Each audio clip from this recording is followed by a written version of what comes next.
back to the Dank Swamp Rebellion. This is part 3 featuring Hick Cheramie. Damn. So I walked out feeling okay, but they can tell you whatever the fuck they want. I was the last audition, I think, of that day, or they might have been waiting for one more guy. This was in Metairie, and by the time I got to the Houma exit to get on to go down 90, like to go over the bridge and stuff, the Strand Bridge, my phone rang. And it was them saying, hey, look, we want you to come back for a callback. So that's really good when you get back. Absolutely. Call back. Then I ended up finding out, like, well, we're looking at another actor and you, and so I got the callback, and the callback was wild because I didn't go back to really audition. I went back to sit with the director and have coffee with him for like 2 hours. Damn. Like, him and I just sat and talked about just life, and with his ass. I got to learn about how he came up, because he has some really good little films out, and where he came from, and he's Indian, he's from overseas, and he's great, man. Just hearing him talk is pretty cool because he has such great ideas. And right there in PJ's coffee out front at a table, we're talking, and you have all these people, and it's morning, and it was like 2 hours into our talk, and you can hear like the drive through, and there's just all this fucking noise and all this whatever, and he's like, okay, he's like let's read the script. I'm looking around, I'm like, dude, it's like fucking 15 people around me, and they're coming in and out of the store, and I'm sipping on my mocha latte. Yeah, what's going on? So I was like, this fucking dude's he's testing me. Yeah. He wants to see if I'm gonna drop trial, take a bow, motherfucker. Let's do it. And during that conversation, he told me, he said, the last time it took me 8 months to decide who I wanted for the role. So we did that, and I read, and he made some recommendations, and I took them seriously, and he said 5-6 days, and I'm just trying to give an example what this business is like. 5-6 days, and I got a message from him for New Year's wishing me Happy New Year, and from what I know, he still hasn't chose. Right. And he told he was straight with me. He was like, look, it's not with you. He's like, it's me. And I was like, I get that. Not just that. I mean, I'm sure it's like, if you're putting this much effort and production into it, yeah, you want to be sure. You want to be right. And so it goes like that sometimes. I guess that's better than nothing, right? Yeah, and that's what I'm saying. That's what's crazy about these live auditions. They're so stressful. But man, I tell a lot of people who are coming into it, and like, I'm still fresh in this industry. Like, I'm learning every day, and I'm still learning, and I'm constantly gonna learn. But if you make it to an audition, like, you won. Yeah. Because now you're there, and you're just showing them you can act. Right. You're not. Someone said this. They said, don't. Oh man, I just read it not too long ago. Don't go into an audition trying to get a job. Going into audition to show them what you can do. Right. Never expect to get the job. It's also part of your resume at that point. Right.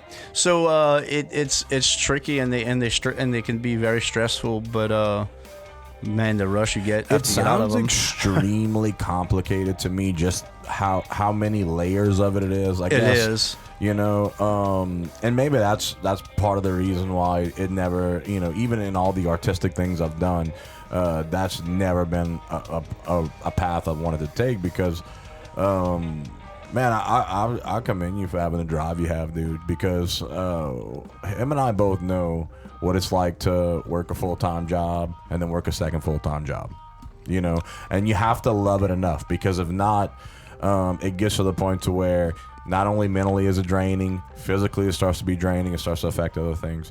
But if you can keep it on track and you can just figure out the in-between times of all of that, you will succeed. And I feel like in populace in general now, I don't feel like that's drive is a thing anymore. I feel like people like you, like Kyle, like Dave LeBlanc, those guys are got that shit in spades, man. They man, know what I'm telling you, they know what it takes. It's impressive as shit, especially for the age that you guys are. You know, to be doing the things that y'all doing, and as such, you know, you're starting off with a run, dude. I mean, I was looking on IMDb.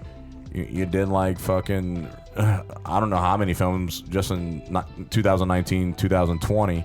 No matter what capacity it was, it's still better than what anybody else was fucking doing. Yeah, right? yeah, you're right. The fact that you have one in the first yeah, place. dude, if you go to Google right now and you fucking put Hick Cheramie in a Google search, IMDb is the first thing to come up. That's badass. It's crazy because I was scrolling the other day and I seen like some fucking website in the Netherlands and then another one in Russia, like with my name, Hick Cheramie. Like, you know what's crazy? Like when Money Plane came out, I have a high school friend who lives in, oh, he's gonna fucking kill me for this. Indonesia, maybe? That sounds right. Yeah, that's cool. Could be. It's fucking far. Yeah. And he's so like, I wake up one morning and then like I open up my Instagram and I see I have a message and it's like him. And he's like, man, I can't believe like I'm in this country right now and I'm like watching you on TV.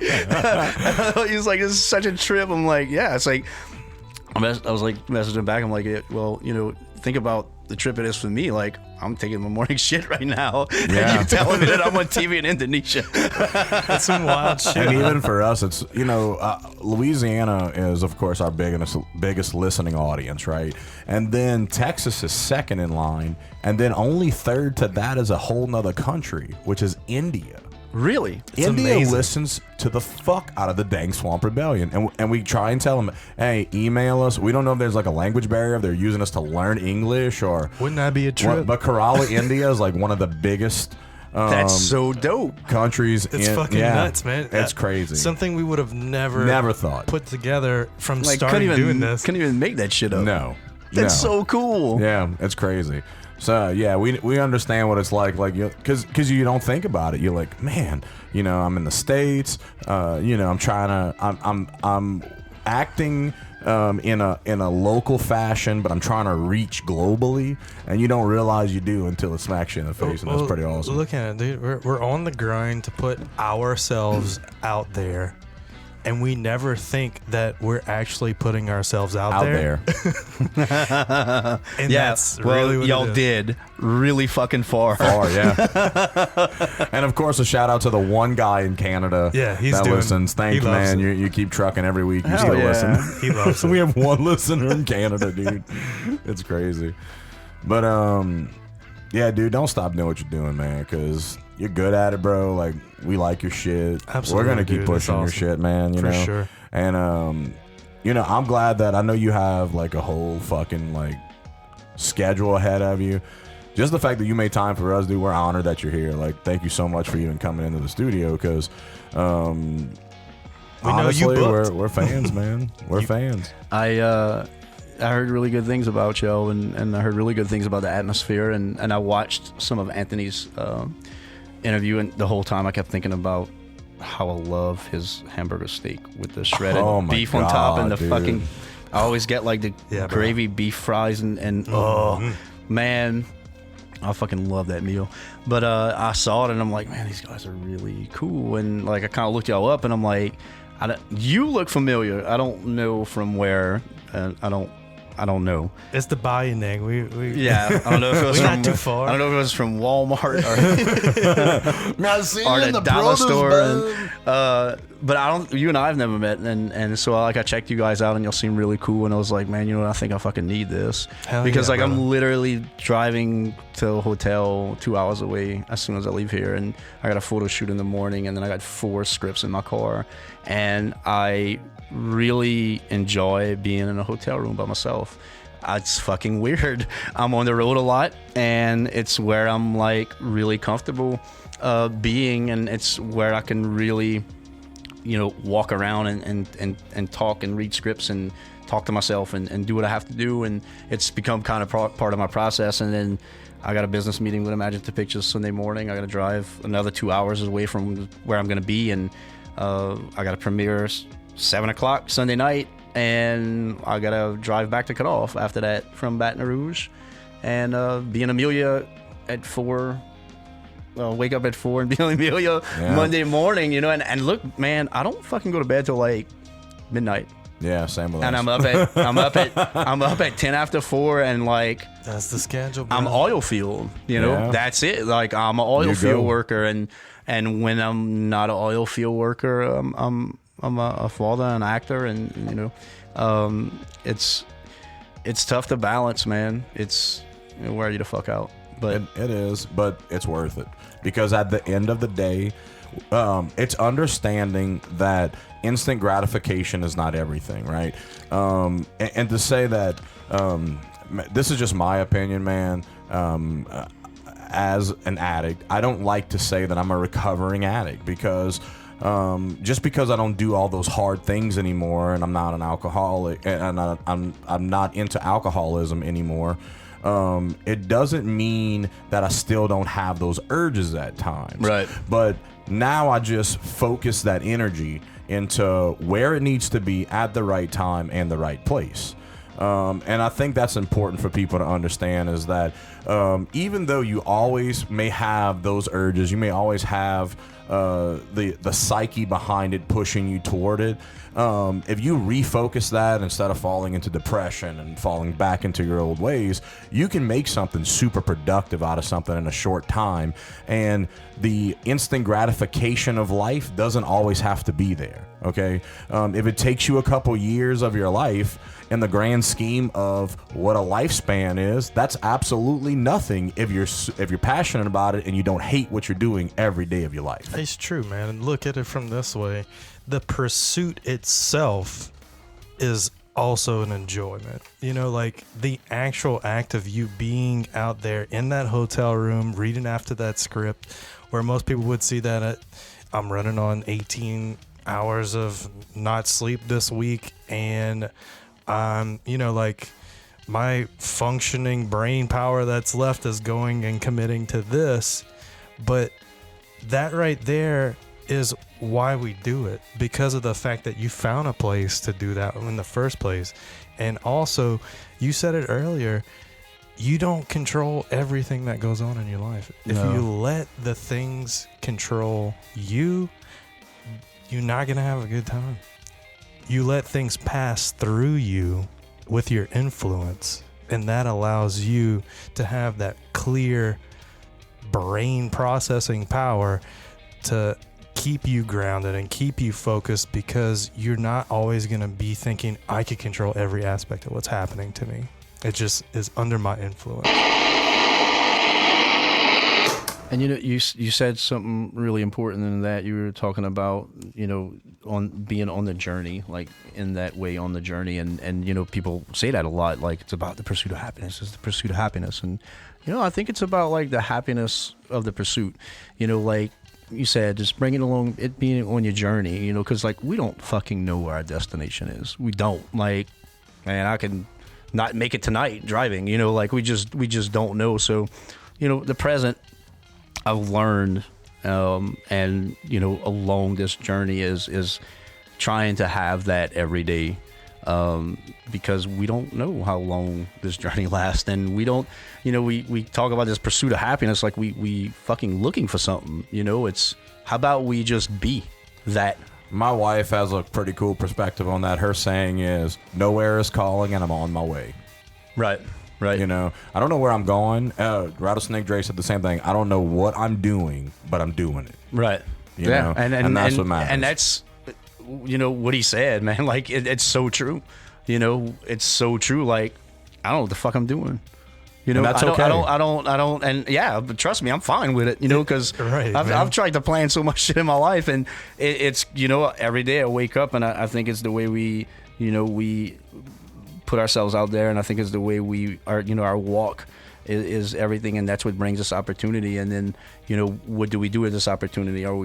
Do we have fear? Are we scared of this opportunity? Or are we gonna, you know, get out of our comfort zone and not sit still and say, you know what, like, let me let go of control of this and let's see what happens. Like, what's the fucking worst? You know, like, what they gonna do? Take my birthday away from me? Like, yeah. you know, it's true. You know, like, I've been faced with some great opportunities. Like if, and I was real intimidated by it. And, I had to have that kind of like, fuck it attitude, fuck it. Like what the fuck? Like I was a fucking junkie, homeless, like when I didn't have a fucking. And then you work with Bryan Cranston. Right. Like, what the fuck? So like what the fuck do I have to lose? Like I'm a good father, like I'm a hard worker. Yeah. I'd like to think I'm a good friend, There was a time in my life where I didn't think I deserved this. When I did Money Plane, it was the first movie that I had my own trailer. And like, man, what a cool ass movie, folks! If y'all have not, I'm telling you, really liked that fucking movie. Huh? I just liked it, dude. I thought it was fucking cool, man. The Patrick Lamont, the guy who's watching me on the screen, like him and I are friends. That's a cool cat. He's so cool, and look him up on Instagram. Man. What was it that you used in the scene? I watch everything on my MacBook, but was it a hammer? It was an axe. An axe. Okay. Yeah, it was an axe. And I basically I was like, dude, he just bludgeoned that fucker. And then, dude, I know Tyler hasn't seen it yet, but then after he does it, he turns to the fucking camera and lights a cigarette. Yeah. Cool guys don't look at an explosion. So like they had. I quit smoking like 5 years ago. So when I got on set, like Andrew Lawrence is like, he's like, do you smoke? I'm like, no. I said I quit like 5 years ago. I was like, is your vision for this character to smoke? He's like, yeah, I thought it'd be cool. I said, tell props to get me cigarettes, So I'm thinking they bring me some clovers and shit. Nope. Fucking American Spirits, like straight up hardcore. Yeah. So they lay like 3 out on the table, and for continuity, you have to have 3 out on the table, and there's an ashtray, and there's a bottle of vodka, and there's shots, and I'm pouring shots, and he's a stunt guy, and he was fun to work with, man. And so we doing shots, and we laughing and whatever, and that buzzer goes off, and shit starts to happen, and yeah, man, what sucked was like every take, like I'd have to smoke. Because I'm sitting there at the table smoking, shooting vodka, and then they would come and like put it out, and then you come bring me a fresh one. Yeah. So the two other ones were always still there, so I have to light the motherfucker up again. And the part I think of when I'm looking in the camera and I'm staring back at him like with disgust, like you just fucking made me do this to this guy. It wasn't really planned out. They kind of built that scene as we went along. Like they had a vision of what they were gonna do, but once I got up and I take the guy's arm and throws it in the fucking fridge. It was such a kick-ass. It was a kick-ass feeling. That was shot in like a awesome, warehouse, dude. like in the warehouse district. Like I got to set that morning, and I never had my own trailer. We're going back to like talking about it being surreal, and this PA comes up to my car, and this little Nissan Altima, and she's like, "Mr. Cheramie?" I'm like, "Yes." It's like fucking 7:00 in the morning. She's like, we can go to your trailer now. And I was like, oh, can we? I didn't say that. I'm like, oh, okay. So we go in there, and I was sitting in there, and I was kind of just looking around, and I'm like, wow. Like how fucking crazy is taking this? It in for a moment. Yeah, man. Like people are knocking on the door, like, oh, makeup's gonna be here. We're gonna get you to makeup in a little while. Wardrobe's gonna be here, and I'm sitting there, and I'm like, it made me think about all the things I said I could never do, but it also made me think about all the things people said that I would never like do. And I sat there and I took it in, and then for a moment, man, I didn't feel deserving of it. It was fucking weird. Like I had this weird feeling where I didn't feel deserving that of it. haunting in the back of your mind. Yeah, everything like you with was all ever you told. Yeah, it's those people that always told you couldn't do it, chanting in the back of your head. Right. And I was like, I'm just so not. And then a little bit of fame, and all those people start coming out in the word like, "What's up? Hey, man, you remember me? Yeah, I'm your cousin." Yeah. Oh yeah. Hey, that's the one I get the most. Like I got so many cousins now, but they're all great people, and I love anyone who reaches out to me and wants to know about what's going on, and I try to get to like everybody. But yeah, I sat there for a little while, and I had this shift, I guess, and I was like, you know what, I fucking do deserve this. Like I busted my ass, to get here, and fucking right, man. Yes, we went shoot that scene, and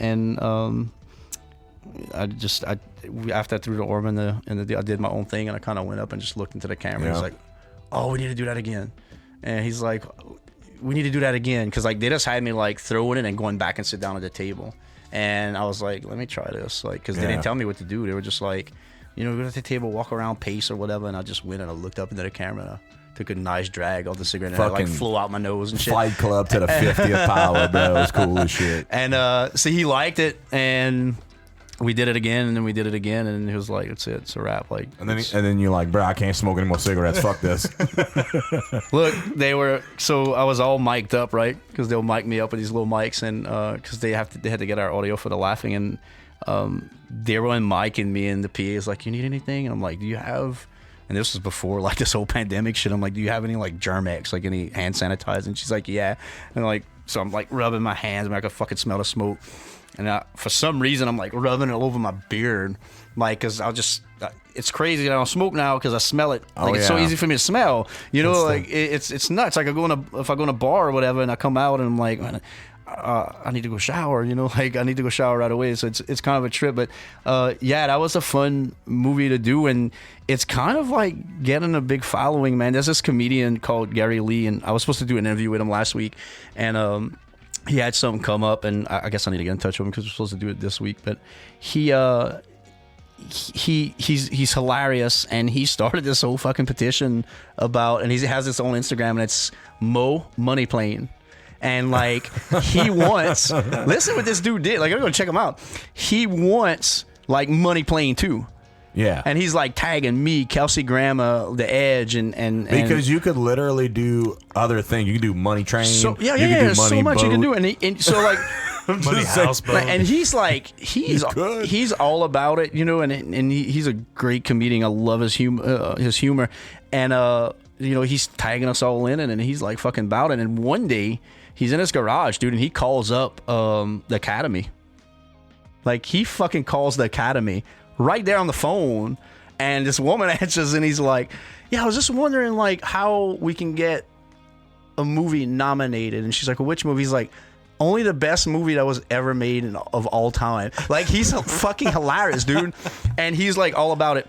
And he kept this woman on there, and he's like, "Well, you should really watch Money Plane." And he's he's like telling the Academy this. He's like, "Yo, really need to." That's a cool ass movie. So, dude. You know, and know me, I'm a critical son of a bitch. I think it falls in you know, to that cult classic kind of category that it eventually will, you know, get to that, because we've seen a lot of crazy feedback. It reminded me of an indie film I saw back in the Gap, and I can't remember the name of it, but it was pretty much, they had this secret society type thing with all these millionaires, and they put two people up on an all-white stage. It was like a little 6x4 stage, and they would give them different weapons, and then they would bet on counting down. It was like it was the same kind of ambiance as that, right. You know? And I think that's what I liked about it the most, because it's like, man, it feels cool. And then when that one scene, when you look back into the camera, and it was so weird, because that point was so cool, because that black kid that was watching it, Patrick Lamont, he's it's like his facial expression when it's happening, it's like y'all could almost feel each other, and we totally filmed that. Like, I never met him. Right. Like, probably two different locations. Two different locations. Like, he works out of Atlanta, I'm out of New Orleans, and it was crazy, because when we message each other every now and then, and when it came out, like, I told him, I was like, dude, your reaction was great. Fucking perfect. Yeah. Like, so perfect. And it's weird, because you meet, funny story about him, it's like you kind of meet, you do a scene together, but you're not in the scene together. And then, like, one day I'm watching, like, ID Discovery, and, like, who I see in ID Discovery is, like, Patrick. I'm like, I took a picture and I sent it to him, like, "Oh, I spy Patrick Lamont." He's like, "Oh, man, I forgot I did that one." I was like, "I hear you, bro. Like, I hear you." But, yeah, that was a fun movie. Andrew Lawrence is so energetic and down to earth. He was a lot of fun to work with, man. And he messaged me, and I remember when the movie was starting to be promoted, I went and I commented under something, and I said, I was like, "Well, I hope my scene made the cut." And then, like, minutes later, my DM went off, and I opened it up, and it was Andrew, and he was like, "Oh, it did, dude, and you look badass, and you did a great job." And I'm just like, so being early on like that, I like blew my fucking head up, right? And no shit, like an hour later, Tom Proctor goes and comments on Obsidian, something about that I did on Obsidian, and he says this, and I still think he's full of shit, but I love him. He's an amazing he's human. awesome. He's so fucking awesome, dude. I mean, that man was a stunt man. Yeah. That man's done a lot, and now he's a musician. He's talented in every way. Multifaceted. And out the ass. Yep. he says your work ethic was like Tom Hardy's work ethic when I sliced his throat in Lawless, and it was, and I was like, Awesome, man. I'm like, what? And so I saved that. I screenshot that shit. I'm like, this. It was a comment on the Facebook. I'm like, maybe I should look back at this like later on and be like, and because I got to do that Like tomorrow. Yeah. So I had that happen to me like in one day, and I'm like.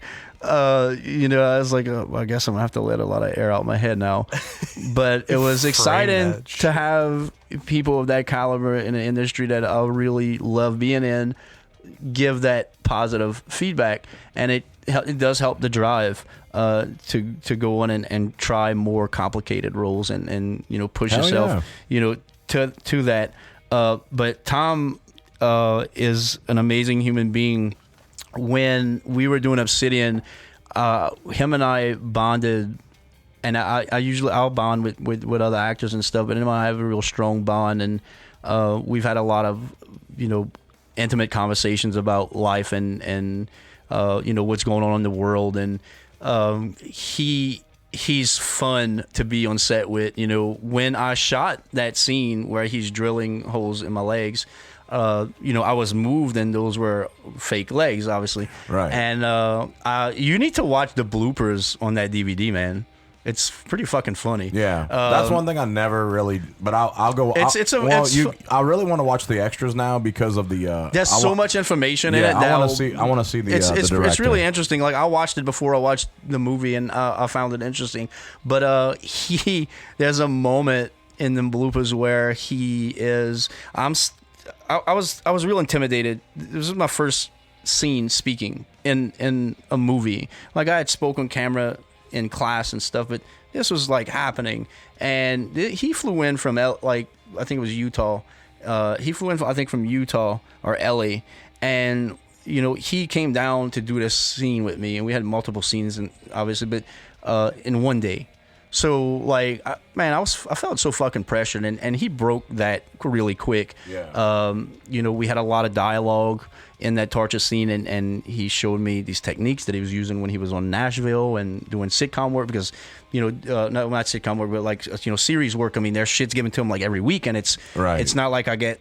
For a movie, I get a month, 2 weeks, 3 weeks to look at a script. Like this shit's being written like every week, and he showed me a lot of cool techniques. But we were filming, and I'm standing by the door, and I'm just like watching him work, and with these fake legs, and he unbuckles and he pulls the zipper down. He go and you really need to fucking watch the bloopers, dude. I'm serious. You need to watch the bloopers, and you can hear me standing in the doorway like I'm fucking dying. Thank you for listening to the Dank Swamp Rebellion. Tune in Saturday for part 4 with Hick Cheramie. Check us out on social media and at DSRTalks.com.